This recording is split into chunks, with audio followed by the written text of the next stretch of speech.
जह पुरुषे नाहारो गहिदो परिणम दिशो अनेय विहम मंस बसारुहिरादि भावे उदरग्गि संयुक्तो तह नानिस्सुदुपोवम जे बद्धा पच्चया बहुवियप्पम बज्झन्ते कम्मं ते न परहीना दुते जीवा।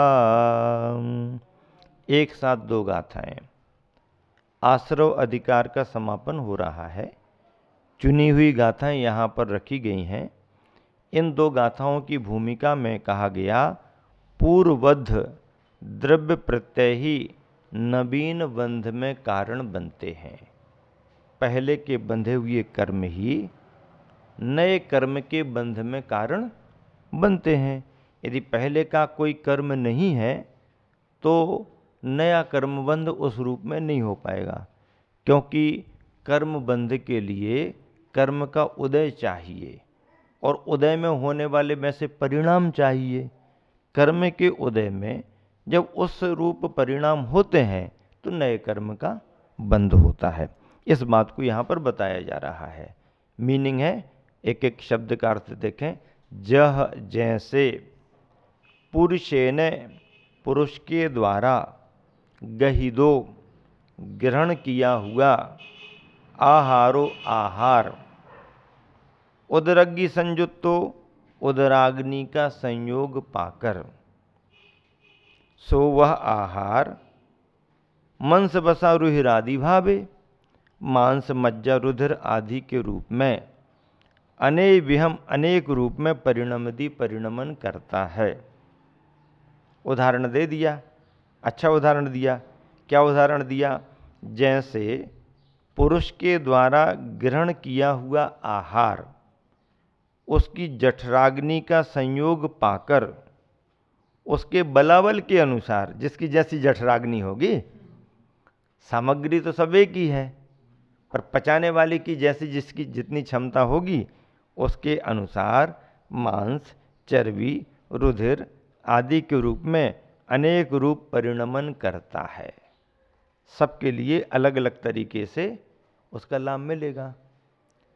किसी की क्षमता अच्छी है तो उसको अच्छे से लाभ मिलेगा, किसी की अग्नि मंद है तो उसको कम मिलेगा, किसी का पाचन ही कमजोर है तो वही अच्छी वस्तुएं उसके लिए कोई लाभ नहीं दिलाएंगी। उसी प्रकार से क्या कह रहे हैं? तह उसी प्रकार नानिशिदु ज्ञानी के पुब्बम बद्धा पूर्व में बद्ध पहले से बंधे हुए जो कर्म हैं, जे पच्चिया जो प्रत्यय द्रव्य आश्रव है कर्म है, ते वे बहुव्यपम अनेक प्रकार के कम्मम कर्मों को बज्झन्ते बांधते हैं।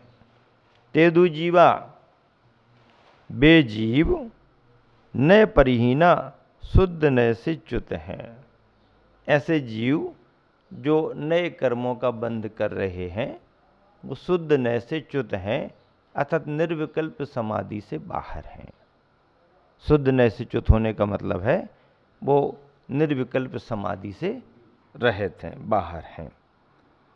वैसे ही संसारी जीव के पूर्वबद्ध मिथ्यात्वादि द्रव्य प्रत्यय भी, मिथ्यात्व अविरति कषाय और योग, ये द्रव्य प्रत्यय भी जो कि इस जीव के साथ एक क्षेत्रावगाह रूप हो रहे हैं। एक क्षेत्रावगाह क्या कहलाता? एक क्षेत्रावगाह क्या कहलाता? बताओ। एक क्षेत्रावगाह उसे कहते हैं जैसे दूध में पानी मिला दिया। क्या? दूध में पानी मिला दिया तो पानी कहाँ कहाँ पर है? पानी कहाँ कहाँ पर है? जहाँ जहाँ पर दूध है वहाँ वहाँ पर पानी है। दूध के जितने अंश उतने अंशों में पानी चला गया। ऐसा नहीं कि पानी के लिए अलग जगह है दूध के लिए अलग जगह है, नहीं। गिलास के अंदर जो दूध की जगह है वही पानी के लिए भी जगह हो गई। एक क्षेत्रावगाही संबंध। तो जैसे दूध में पानी घुल मिल गया, ऐसे ही जीव के प्रदेशों में पुद्गल की वर्गनाएं कर्म के रूप में घुल मिल जाती हैं, घुल मिल जाती हैं। हम समझ नहीं सकते, दिखाई देती नहीं है, भेद गई, घुल मिल गई। वहीं ज्ञानावरणी भी है, वहीं दर्शनावरणी भी है, वेदनी, मोहिनी, सब भरे हुए हैं आत्म प्रदेशों में। हाँ, अलग अलग कैसे करें? ऐसे अलग थोड़ी होते हैं। अरे कपड़े में मैल लग गया हो, साबुन पानी लगाओ, साफ हो जाए। शरीर में धूल चिकनाहट लग गई हो, लगाओ, साफ हो जाए। शरीर और कपड़ों के धूल धक्कड़ को तो हम अलग कर सकते हैं, लेकिन साबुन पानी से आत्मा में लगे हुए कर्मों को अलग नहीं कर सकते। हाँ, कर्मों को अलग करने का साबुन पानी अलग प्रकार का है।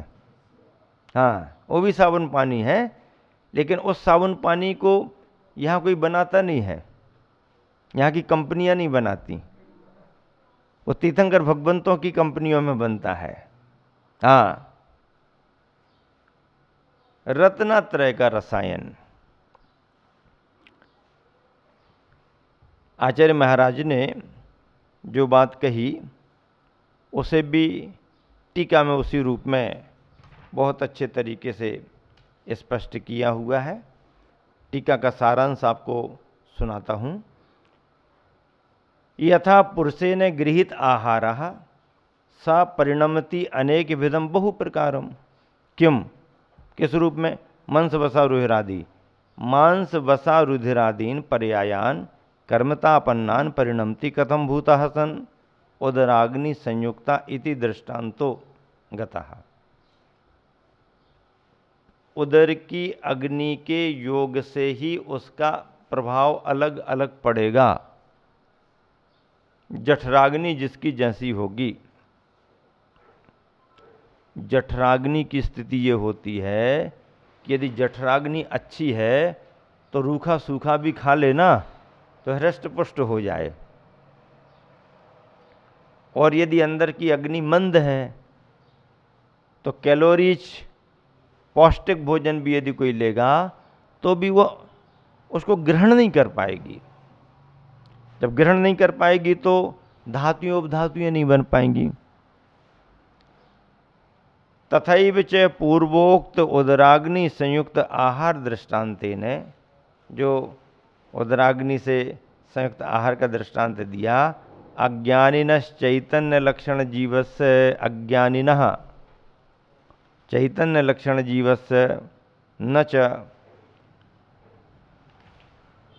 विवेकिनः। उसी प्रकार इस चेतना लक्षण वाले संसारी अविवेकी जीव के पूर्वबद्ध मिथ्यात्वादि द्रव्य प्रत्यय, न कि विवेकी वैरागी के उदराग्नि स्थानीय रागादि परिणाम को पाकर बहुत भेद वाले कर्म का बंध किया करते हैं। पूर्वीय बद्धा मिथ्यात्वादि द्रव्य प्रत्यय जीवगत रागादि परिणाम उदराग्नि स्थानीय लब्ध्वाते बहु विकल्पम कर्म बदनंती, कर्मों को बांधते रहते हैं। जिन जीवों के द्रव्य प्रत्यय नवीन बंध करने वाले होते हैं, वे जीव कैसे होते हैं? इस बात का समाधान आचार्य कहते हैं, न परिहीना येषां जीवानां संबंधिनः प्रत्याकर्म बधनन्ति ते जीवा कथम भूता परम समाधि लक्षण भेद ज्ञान रूपात। क्या? परम समाधि लक्षण भेद ज्ञान रूपात शुद्ध नयात भ्रष्टाः च्युताः। परम समाधि रूप लक्षण है जिसका, ऐसे भेद विज्ञान से अर्थात शुद्ध नय से वो जीव च्युत हैं, रहित हैं, उससे बाहर हैं। ये इसकी व्याख्या हो गई। इदमत्र तात्पर्यम निज शुद्धात्म ध्येय रूप सर्वकर्म निर्मूलन समर्थ शुद्ध नयो विवेकी फिर न त्याज्य इति। इसका मतलब ये है कि जिसमें अपना शुद्धात्मा ही ध्यान करने योग्य ध्येय होता है, तथा जो संपूर्ण कर्मों को नष्ट कर डालने में समर्थ होता है, ऐसा शुद्ध नय विवेकियों द्वारा त्यागने योग्य नहीं है, अर्थात स्वीकारने योग्य, ग्रहण करने योग्य। शुद्ध नय का मतलब क्या? शुद्ध नय का मतलब है शुद्धता की अवस्था। शुद्धता की अवस्था का मतलब क्या है? ध्यान की अवस्था। ध्यान की अवस्था ऐसे नहीं आती। लोग बहुत कोशिश करते, हम ध्यान करेंगे, हम ध्यान करेंगे, हम ध्यान करेंगे। आचार्य श्री कहते हैं कि जितनी भी लोग ध्यान की चर्चा करते हैं, ये केवल भावना का ध्यान है, साधना का ध्यान नहीं है, अन्यथा चर्चा चर्चा है नहीं। आचार्य सुभचंद्र महाराज जी ने तो ज्ञानार्धों में क्या लिखा?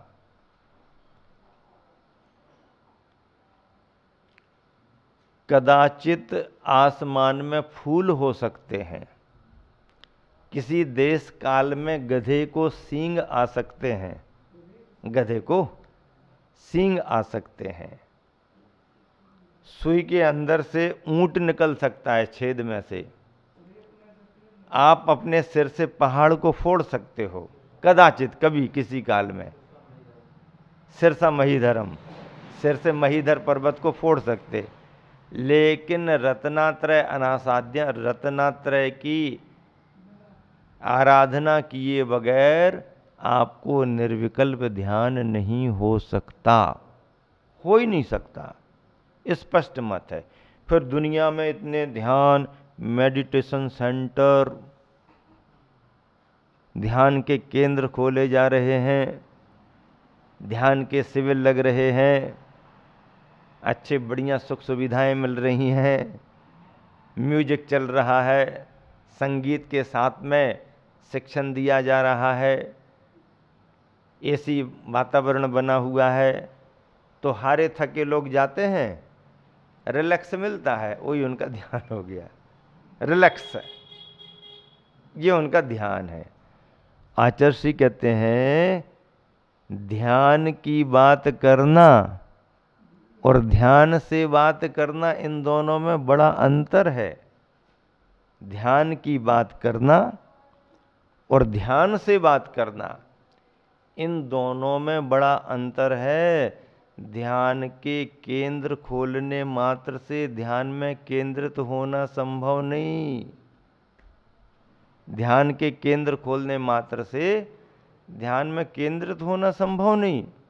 ध्यान का केंद्र खोल दिया, चलो आ जाओ सबको ध्यान कराएंगे, हाँ ठीक है बैठो, ऐसे बैठो, बैठ गए, आंखें बंद कर लो, बंद कर ली, जरा संगीत चालू कर दो, बढ़िया अपने स्वर, संगीत चालू हो गया, बढ़िया डनलप के गद्दे पर बैठ जाओ, ऊपर से सब बढ़िया चालू कर दो, आराम से 10 मिनट, 20 मिनट, आधा घंटा, 1 घंटा, और कोई सो गए तो दिन भर का ध्यान उनका हो गया।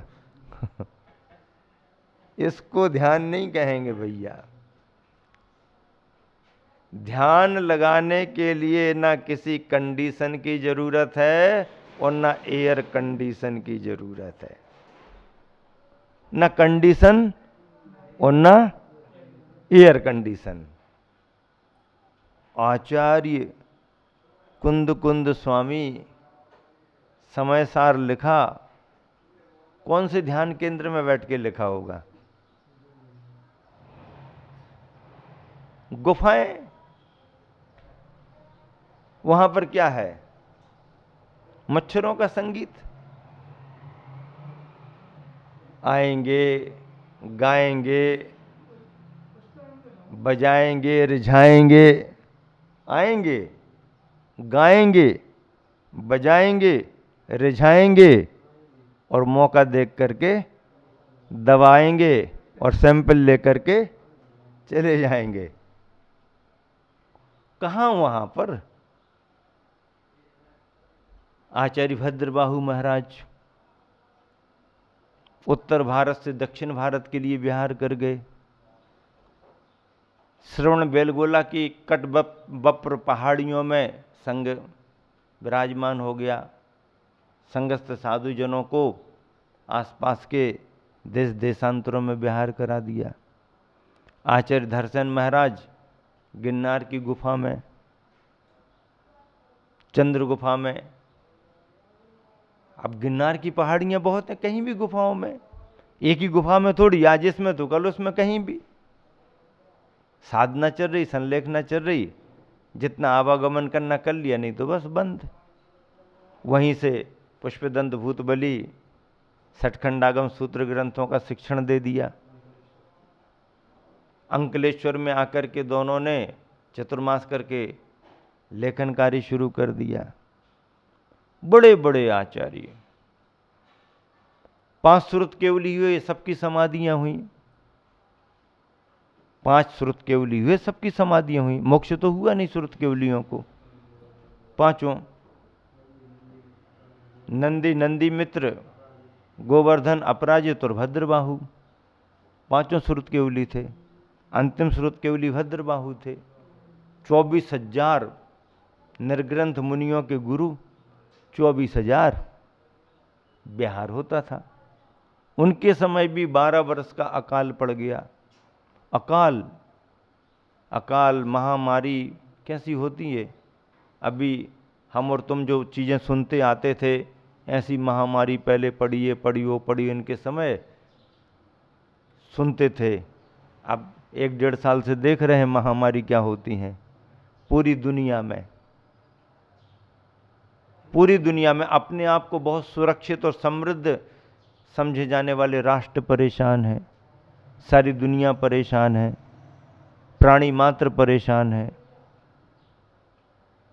प्रकृति का परिणमन, प्रकृति का प्रकोप, प्रकृति का प्रभाव प्राणियों को परेशान। प्राणी भी तो प्रकृति को परेशान कर रहा है ना। प्राणी सीधा साधा है क्या? ये तो महाभूत महाशैतान है। इन प्राणियों ने प्रकृति को भी बहुत परेशान किया, सो प्रकृति ने इन प्राणियों को भी परेशान कर दिया। अब समझ में आ रहा कि प्रकृति का महत्व क्या है। और इसमें भी बचाव का साधन केवल यही है कि उठने बैठने की, खाने पीने की मर्यादा आप अपने पास तक रखिए। हौसला और घोंसला मत छोड़िए। हौसला और घोंसला मतलब अपना रहने का स्थान। हौसला और घोंसला मत छोड़िए, क्योंकि डर ही वायरस है और विश्वासी वैक्सीन है। डर ही वायरस है और विश्वासी वैक्सीन है। डर मत रखिए मन में, विश्वास बनाए रखिए, लेकिन हौसला और घोंसला अपना मत छोड़िए।